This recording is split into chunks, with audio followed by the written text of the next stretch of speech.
Hello, Sound Mind family. Welcome back to season 4. We have missed you, and I'm so glad that you are back with us. I'm excited because we have a powerful season packed for you. I'm excited to be here. You know what the deal is. It's time for you to share. So if you're watching on YouTube, Facebook, Instagram, wherever you're watching, I need you to tell your girlfriends, your family members, your co-workers, tell them that we are here with Sound Mind, and it's about to go down. This is a segment you don't want to miss. Listen, we are so grateful for everything you've done and your support for Hope TV, but more specifically, Sound Mind.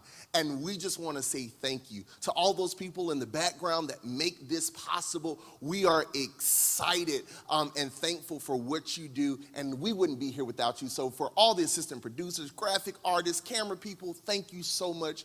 We appreciate you. So we're here today live, as you can see, and I am so excited because I have my co-host here with me, Miss Teresa Pryor, and we have a special guest to open up season 4.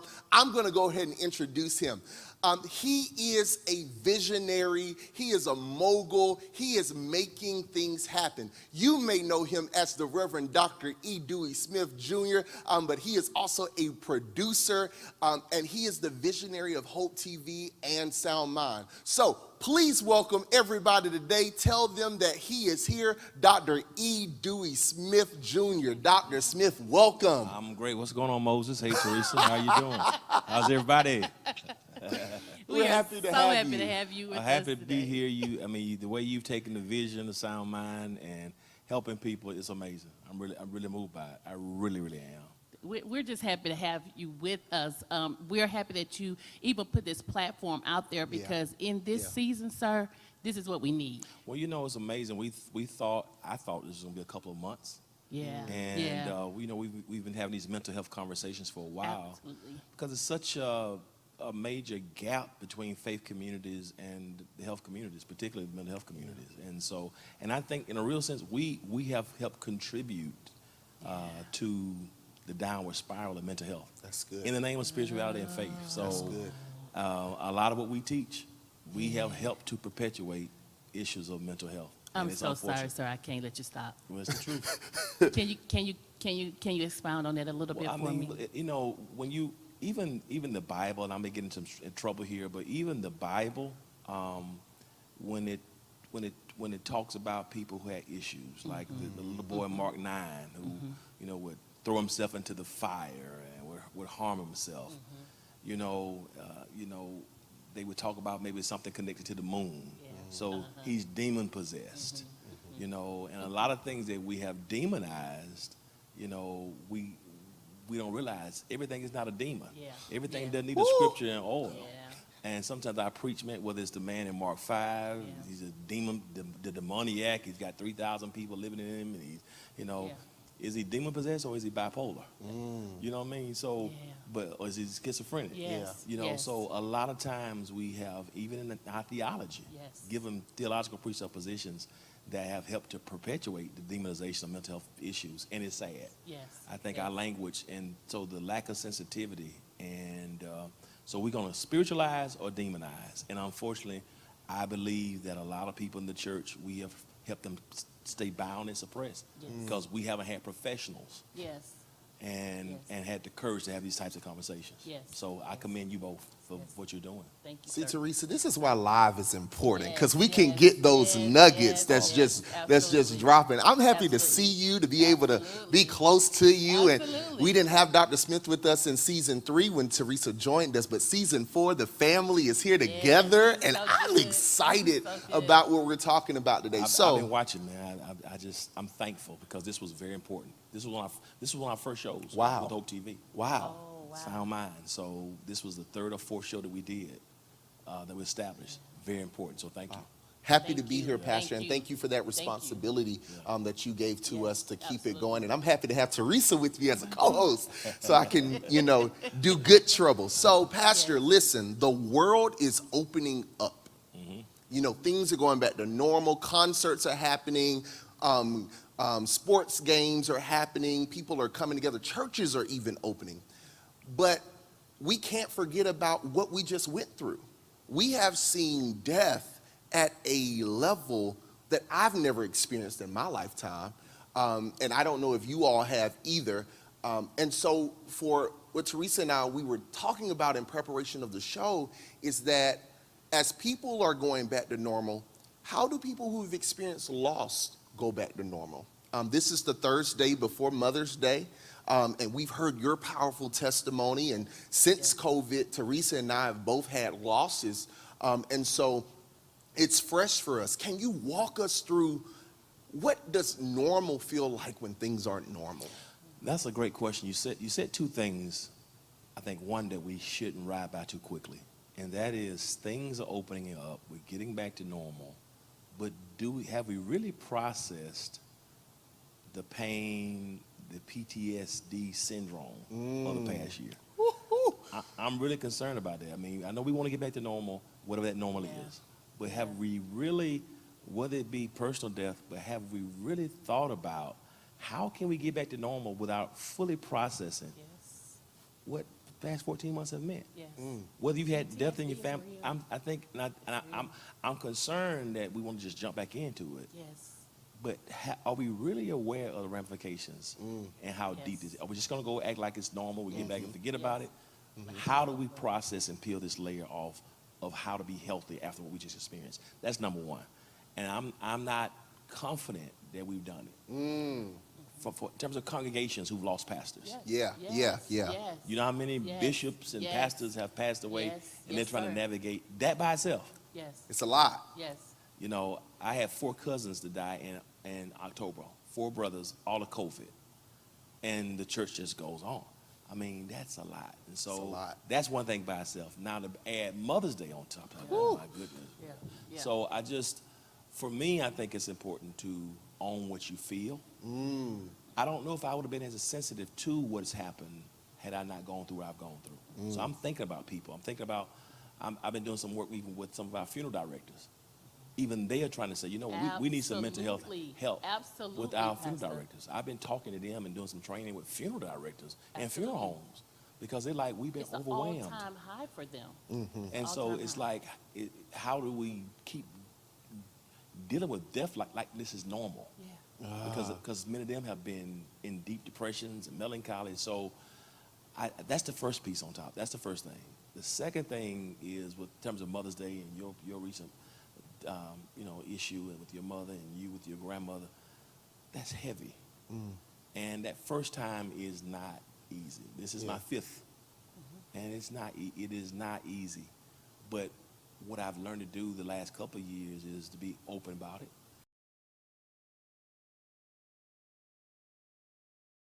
The decisions that you make have to make sense toward the end goal.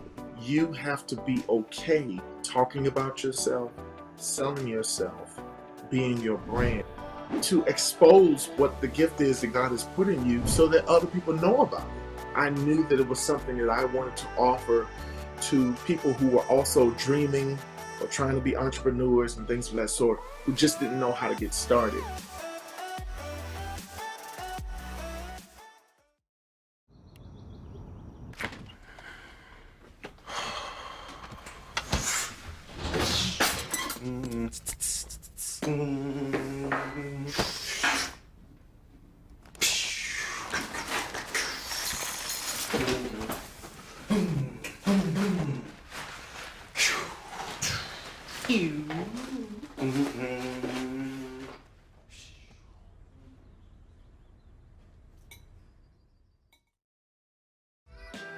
We are talking about pioneer women and women who are blazing the path for all of us. I started this campaign with a prayer and a plan, and I just worked that plan. God saw fit to predestine me for this position. I'm honored that the community They listened to what I had to say, and I'm excited. I'm excited to be a pioneer.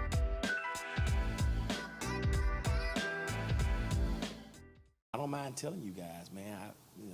Mother's Day sucked. It does. Yeah. You know what I mean? It does. I don't mind telling you Yeah. about it. Is that safe for us to let people know? Like, Yeah, can I say on Mother's Day Sunday, could I get on Facebook and say, watch your language, Bryant, you're live.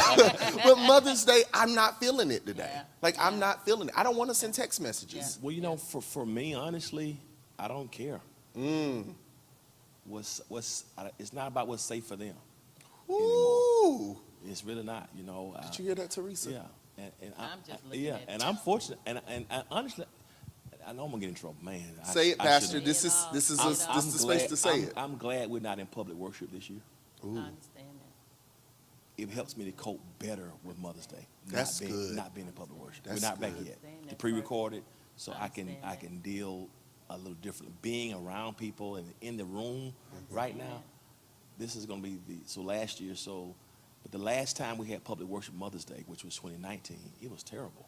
Yeah. I gotta motivate everybody else, and get them through it. But I was struggling. That was my third year. This year we're gonna pre-record. So, if I'm struggling, I'm gonna have me some brunch and a mimosa or two Or or three.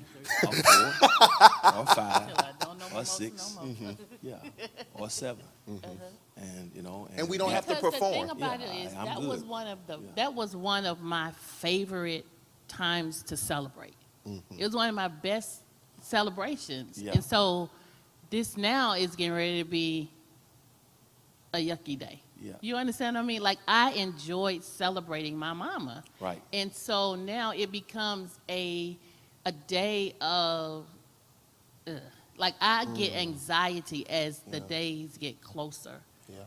to Mother's Day. Now here's what's funny. The last couple of years, my mom, early on, she we do the big thing and the big shebang and all that kind of stuff. But the latter years of her life, she was like, don't take me to dinner with 10 other people and it's $700, $100 for roses. Just give me $1,000 so keep your card. Right, So right. so in her mind, she saw the big deal. Right. Mother's Day was straight a capitalistic enterprise. So she kind of took away some of the sentimentality of it somewhat. Just cut me a check, dude, and call me in peace. If I Okay. see you good or not, we're cool. So that, and I thought this woman is really crazy.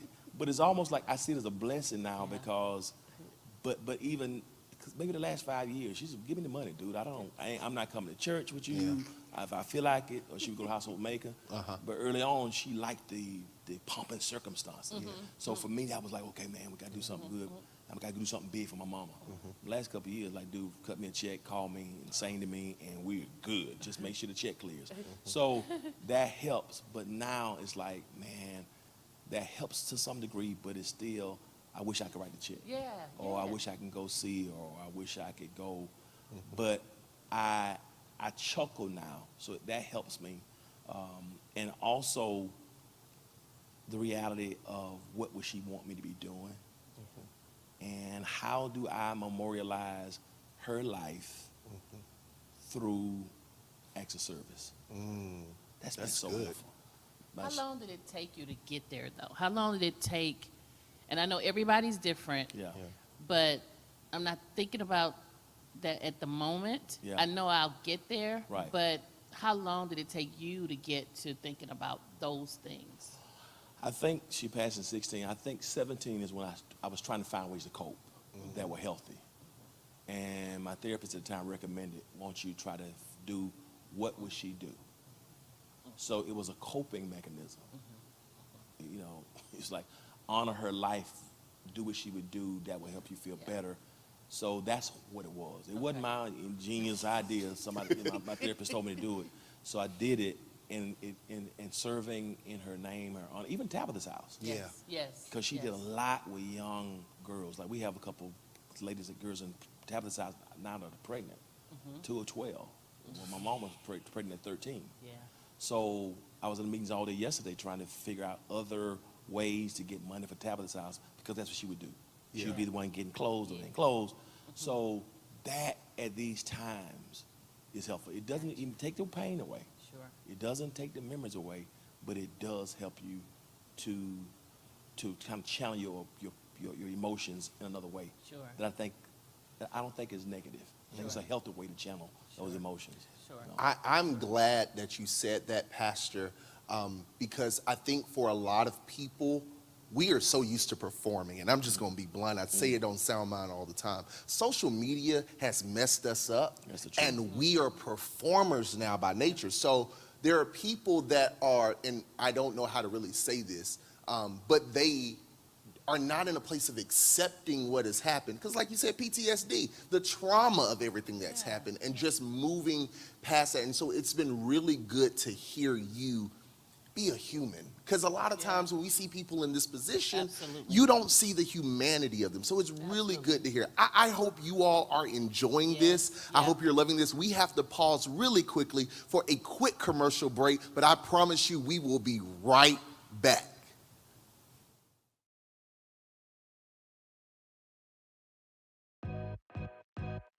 Like you said, a lot of people think that you just wake up and say, oh, this is what I'm going to be and this is what I am, and that everything happens overnight, and that is absolutely untrue. You have a few friends who's in jail right now? Do you have a few friends who's in trouble right now? I said those judges and all of that stuff really, really matters. The Congress and all those people matter. So you have to make sure that you pay attention to those things and the numbers of what you're voting for. Hey Bobo, do trees tell each other stories? I'm sorry. I'm afraid I don't know that. Hey, why don't we go find out? Listen. Do clouds take naps? I couldn't tell you. Dad, do stars visit their friends? Look!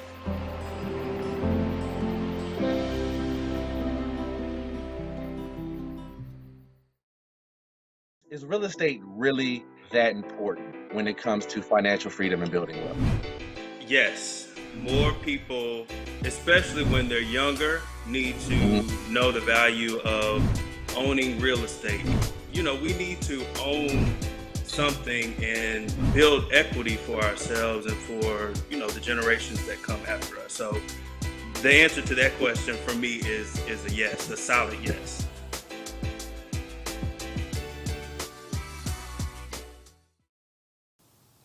Welcome back. We still have Dr. Smith with us. I am so excited to be here. Teresa, where are you at in this conversation? Because I know this is going to be a fresh experience for you as well. Well, first of all, I'm thankful. I'm thankful for this conversation. And I know that this is helping some people out there, because there are a lot of people. We had 500,000 people to die from COVID. Whew. By itself. Not car accidents, not the heart other attacks. deaths. And so we know that some of those people were mothers. Indeed. We know they were. So we know that there are people that are dealing for the first time, including myself, with mothers not being here for Mother's Day. So we just having this platform and having this opportunity to talk about where we are, how we're feeling, what we think, how we should feel, is just needful. So again, thank you for this conversation and giving us this platform and helping us to be real about where we are, even if we don't know where we are. Well, you know, Teresa, I think with your mother and your grandmother, and that, you know, what those dynamics the past couple of years, the other piece that COVID, an untapped conversation, is not just loss of almost 600,000 people, and those numbers are really skewed because a lot of the states weren't reporting That's these right. numbers. That's correct. But the other piece for me is the reality that some people couldn't have closure. Saying goodbye by Zoom. Yes. You know, saying goodbye through FaceTime. Yes. One person in the hospital. Yes. You know, not being able to have a full funeral with family and the support to go have a repast where everybody comes and hugs. Yes, that's you know, right. That's a whole nother piece, That's I think, of the grieving process that was missed out on. That is so true, sir. So, I remember thinking, and when you have a person that you want to celebrate and you can't celebrate, you don't. it just leaves you, like you said, there's no closure there. And you don't know what actually to do with that. And you do the best you can, and you try to think of ways that you can do that later. But still, like you said, there's there's no closure with that. So what do you do with that, though? I mean, there are people, I mean, that's a lot of people, Pastor, that still have that closure that hasn't been, there's closure that has not come. So what do you do with that, though? You know, for me, you know, as I said earlier, owning my feelings, and I'm good with it. I'm so thankful. I'm a mama's boy. Everybody knew I was raised a mama's boy. I've been a mama's boy all my life. When she was alive, I was a mama's boy. I remember when she died initially, and once I was having conversation, I was just really around the house moping, and my boys were trying to get me up, and Andre were trying to get me up. And I'm like, let me explain something to y'all. You know, if I wanted to, I can get a new wife. And truth be told, you know, because I'm healthy. Yeah, and I said, truth be told, because I'm healthy, I can have more kids. I said, so just please understand that all y'all can be replaced or enhanced or added to. I said, welcome to Sound Mind, everybody. Yeah, I was just trying to get. It's honest. It's honest. Yeah. I can never. Never. No. As Never. long as I live, No. I won't have but one mama. No. You know. And one of my friends said to me, yeah. you have to understand that is the person that you have been with the longest in your life. Absolutely. And I was like, she said, think about it. That person is the person that you've been connected to the longest in your life. Well, you know, we talk about like having life partners and seeing our spouses or our significant life partners. They're really not. A life, as you just said, your spouse and maybe your siblings, they're your life partners. Yeah. This when you came in, you know, and I'm grateful. You know, my mother-in-law, who is like the closest thing to a birth mother. Yeah. That's over 30-something years. I love her, you know, as if she was my own, but she's not my birth mother. Yeah. And I think understanding that and realizing that and grieving. And don't keep telling me what she is. I know what she is. You know, don't sorrow. You know, people say don't cry. You know, please get out of my face with that. Yeah. You know, my issue is not that I don't know what she is. It's what she ain't. Yeah. Right. That's the thing. That's the issue. She's in a better place. I know she's in a better place. I'm not. Right. So so me accepting it as a pastor, and now I realize what Andre Nouwen talked about. You know, being a wounded healer. Yes. So I kind of have now embraced that all as a part of maybe this is the pain. Maybe it's showing my wounds like Jesus did. Yes. And as Thomas can be healed as he showed his wounds. Yeah. And so I think now for me, channeling that into a ministry opportunity. Because now I can help somebody else. Because I'm still born to help somebody. Yeah. And I feel like, okay, how can I help somebody who's navigating this? I'm more sensitive to pain than I've ever been. So I think if you can find a way to do that as you own it simultaneously, and realize we're really wounded healers. Wounded healers. I've never felt I tell people my heart was broken in a way that I'd never experienced before. And I remember saying to God, if my heart is going to be put back together again, you're going to have to put it back together again. Yeah. And I feel him doing it.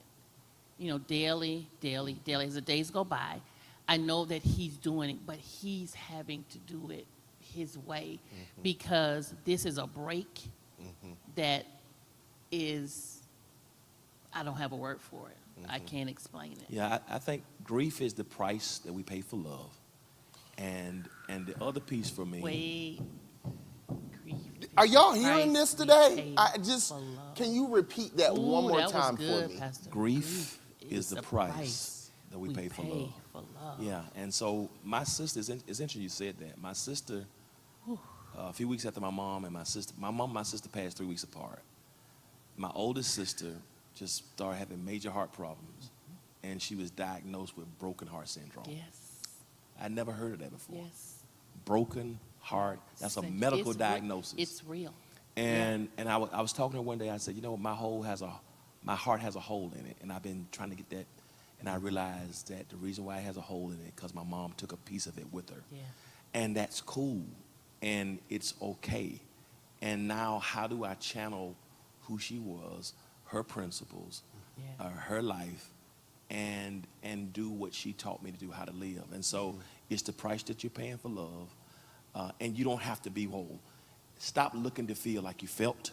That's another piece. You'll never feel it again. So you're developing a new normal. Trying to feel normal is impossible because you'll never be normal after that because nothing is normal. So we're trying to find that new normal. Which is the same, as you're saying that, it's the same thing we're saying with this world. About we're not going to get back to where it was. It's going to be a new normal, even in our world, because our world is grieving, and that's what I'm trying to get to. Lord have mercy. Our world is grieving as well. Absolutely. Just as I'm grieving my mom, the whole world is grieving, and so just as you said, I'll never get back to it's never going to be what it was. Yeah. That's you okay over here? No. And it's okay. But I'm thankful. I mean, think about Jesus leaving his disciples. Watch yourself, sir. Watch yourself. I've fed you. I've healed your mother-in-law. I've calmed storms for you. I've protected you. And all of this is in preparation because I'm leaving you. I'm leaving you to go ahead of you to become your ancestor. But I'm not going to leave you comfortless. And you're going to receive power. Yeah. You're going to get a comforter. Yeah. I'm going to leave now, but you're going to be comforted. And when I leave you, I want you to channel everything I've taught you into ministry. Yeah. You're still going to grieve my absence. Yeah. But instead of just grieving my absence, I also want you to appreciate and embrace the new presence. Yeah. And so for me, that had to be tough. Yeah. I mean, this is my Messiah. I forsook everything for him. And now I'm not going to be in his presence any longer. But I still have to continue. Yeah. My purpose didn't start with my mom.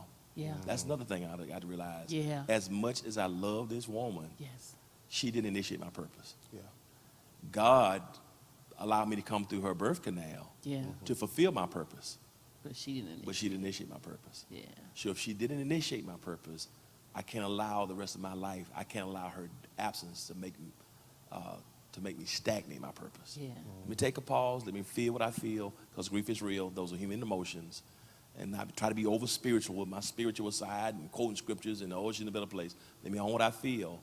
But God gave me a purpose. Before you were formed in the belly, I knew you. Yeah. Sir. Yeah. Sanctified you. Sir. That part she didn't have anything to do with. Yeah. So I'm trying to give you all the different strategies that I try to implement to help me to move forward. To help us have a sound mind. A sound mind, you know what I mean? And so the fact you're still here, that's a purpose that precedes her. Absolutely. Grateful for bringing me into the world, Absolutely. but there's a purpose that precedes her. Listen, Pastor, our time is moving, and I need you to do a few things for me before we leave here today. The first thing I need you to do for me, Pastor, there is someone out there who thinks they're helping their friends. They think they're helping their family members because, I just want to do what your mom used to do for you. I want to kind of help you be that grandmother. Can you talk to that person and just help them learn how to help other people? Right. That's a great question. I think sometimes people who are zealous and because of love, sometimes people don't know what to say. And it's all, it's like. Even the preachers. No. They don't know. Listen, man, I was in a hospital when my grandmother was dying. And the preacher came up there, Jordan River, I'm bound to cross. I said, if you don't get up out of here. No, he didn't sing it. Yeah, I said, I will go taekwondo on you right here in this hospital. I'll hit you in your throat, man. Don't. I'm already emotional, but I will hit your old self right in Stacey Adams' shoe wearing stuff right in your Adam's apple, right in the hospital, in Jesus' name. Crocodile. I'm serious. I mean, it's like, dude, just don't know what. Yeah. Let's be like Job's friends. Just come and sit 7 days, don't say nothing. Nothing. Yeah. Bring a Bible. Just come and sit and let me talk and just feed off of me, and just. If I respond, I move, you move. You know what I mean? And because sometimes people want to help you and they try to push you too quickly or they make you more sensitive. So sometimes you learn to say nothing. The best times to say nothing.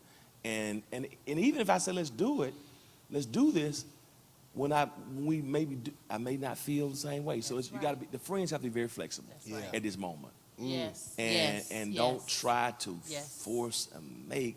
Just listen. Now, if I'm sinking downward in a spiral, have the conversations, the tough conversations, but don't force me beyond where I am. Talk to me if you think I'm sinking in something that's harmful but unhealthy. Be honest with me.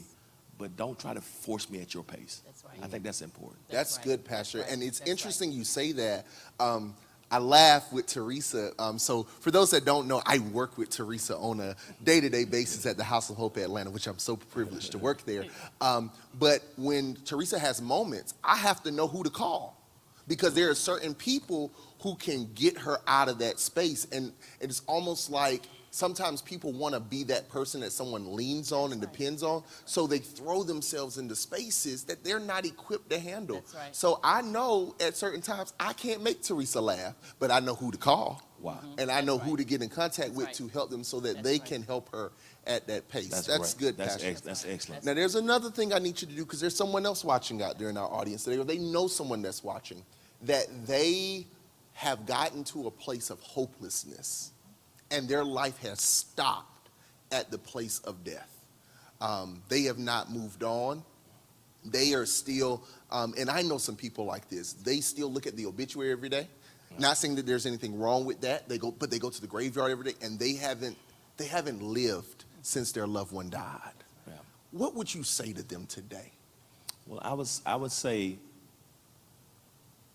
pray, but also seek professional help. Our people, you can get Jesus and a therapist.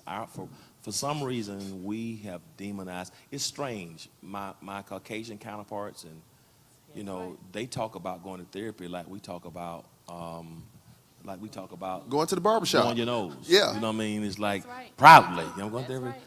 We, especially men, we have issues. We don't want to see counselors. We don't want to do anything. So I think at a certain point, they say anything over 2 weeks consecutively is depression. Anything before that may be sadness or melancholy. But if something lasts 2 weeks or longer, that's depression. You got low grade, you got chronic. So I think what happens is, if I find myself in the same place 3 months, then that's dangerous. If you find yourself trying to fill that void with other things, that's dangerous. For me, my mom came back to me once in a vision, and people think I'm crazy, but it's the truth. And literally sat on my bed and was like, "This is not how I raised you." That's right. It's like the last thing that my mom said to me as she was dying, she told my cousin Reginald, "Tell him to just do one thing for me. Don't ever stop preaching." That was the last thing she said to me. And the last thing she said to me on Christmas of 15 was, "Stay in your purpose." It didn't make sense to me, because I thought because she was beautiful. She looked so like an angel. I didn't know that was going to be my last conversation, time seeing her. But for my mom to pass and my life stops, for me, became an affront to who she was. Yes. This woman had 3 kids as a teenager. She was pregnant at 13, kicked out of church, kicked out of school, all kinds of unhealthy stuff she went through. But in spite of that, graduated valedictorian from Dudley Hughes, the pregnant girls' schools in Macon, Georgia, Fort Valley State. Excelled, succeeded in spite of mass trauma. Yeah. And I am her legacy. And everything that she experienced, she taught me, and I just stopped. Wow. If I did that and she was alive, that would kill her. Yep. Right. Right. So, but I couldn't really see it at the time. So how did she move when her mom died? This is not the first person. I'm not the first person lost. I'm not diminishing it. She lost a mom and a dad months apart. Wow. Within a year, her mother and her father passed. Wow. She's buried 3 brothers. So when I looked at that, she's gone through a nasty divorce. She buried a child, her baby, and yet still find time to pour into me, bearing a baby. Mom not supposed to bear a baby, not. But yet she overcame. It did, and so so listening to that strength, man, listen, I'm Verlene's son. I look at everything she went through from 12, 13 on. It give you something else, And I'm broken, I'm hurt, but what do I need to do to honor her life, man? Because this is not, she didn't raise me to do this. She didn't raise me to stay stuck for months at a time, not do. That's not, because she wouldn't have done it. She got up and took care of all of us. That's right. She made sure we were, wanted us to get through school, did whatever she had to do in spite of gross mistreatment, gross abuse. She made it, she survived. Yes. So for me, she was a lioness. You know what I mean? So to me, some of that is in me. Yes. So it helps me to realize, okay, I want to honor her memory, but I want to realize who I am. And because I'm her child, because she raised me and taught me when she probably should have aborted me based upon everything she was going through, she probably should have. Yep. Knowing what I know now, she probably, from a society perspective, that's real. She didn't. But she didn't. She didn't. She endured. And because she did that, I can take everything she left me because she's still teaching me from the grave.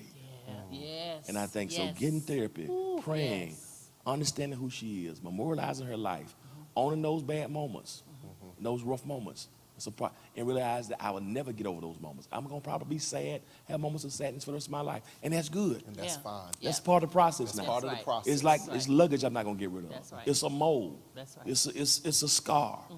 It's going to be with me always. And it's good. It's a stretch mark to the mother who has a child. That stretch mark is just a mark of love. That's all it is. She wants to get rid of it, put cream on it. That's a lot of men, put that stretch mark and it turns them off. Listen, she had a baby for you. Listen, you put that mark there. You own it. Stop trying to get rid of it. Yeah, you put it there. That's love. She did it. Love. So for me, I'm trying to, and it's been helping. I have those moments, birthdays, Christmas, but it helps me to live because I want to just get in that cash. When we close that, I want to get in there and crawl up there with her. I'm not gonna lie. Forget husband, pastor, whatever. I had all kinds of stuff. When that casket closed, I wanted to jump in that casket with her. But now I realize that's just grief is the price that I pay for love. Grief is the Well, Pastor, thank you so much for joining us for the first episode of season 4 of Sound Mind. Teresa and I. Hope for this Mother's Day holiday that's coming back. We'll be bringing you back on Sound Mind. Thank you for what you've given us and given us the ability to have this platform to talk about not just Jesus, but also therapy. And we appreciate you, sir. Well, thank you for being wounded healers. And as you go, you find healing. Yes, sir. Yes, thank you. Yes, sir. That's what lepers says. As they went, they were healed. Watch your voice. Watch your voice. So just keep on going. And every happy Mother's Day. And those who's difficult, if it's difficult for you, I understand, I own it, but you're going to live. You're gonna and that's live. more life for you. Endure it, feel it, embrace it, but that's something beyond that. That's good. That's good. Well, family, thank you so much for joining us today for season 4, episode 1 of Sound Mind. Listen, if you know someone needed to hear this today, tag them, send it, text it, tweet it, however, get this information to them. It's going to be life-changing. We will see you back next week at the same time. But until then, remember that grief is the price we pay for love. So if you love big, it's not a crazy thing that you may have a lot of grief, but I promise you, it's just a stretch mark. It comes with the territory. Until next time, take care of yourself and keep a sound mind.